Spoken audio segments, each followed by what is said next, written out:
Well, for the first time since the midterm elections, President Obama holds a meeting with upcoming Senate Majority Leader Mitch McConnell. Our very own Augusta Cassida brings us more on the meeting from Washington. The meeting here at the White House was closed to the press as President Obama spoke privately with the incoming Senate Majority Leader. This comes just one day after Senator McConnell made statements of how he's perplexed by Obama's actions after the, quote, butt-kicking Democrats experienced in the November midterms. By any objective standard, the president got crushed in this election.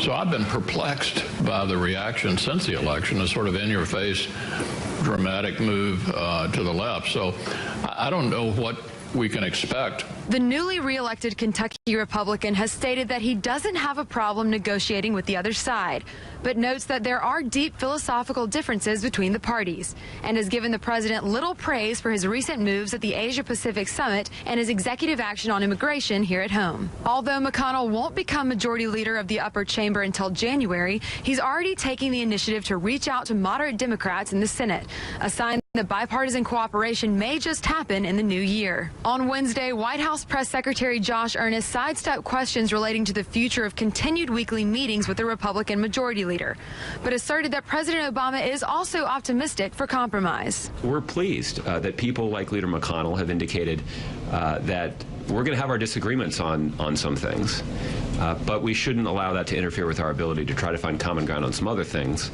The president talked about a couple of those things today, whether it's opening up overseas markets to American goods and services, or investing in our infrastructure, or reforming the tax code in a way that lowers tax rates while closing loopholes.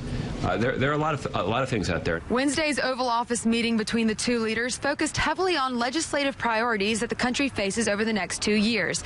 As for a spending bill to fund the government next year, the White House believes Republicans won't try and force a government shutdown, adding that the American people are relying on their elected officials not to do anything heroic, but merely to fulfill their responsibility to keep the government running. As of right now, funding the government is the #1 priority on Capitol Hill, but cooperation could be difficult as House Republicans are currently working to draft a bill that would keep the government running while also trying to undo the president's executive action on immigration. Augusta Cassida, One American News, Washington.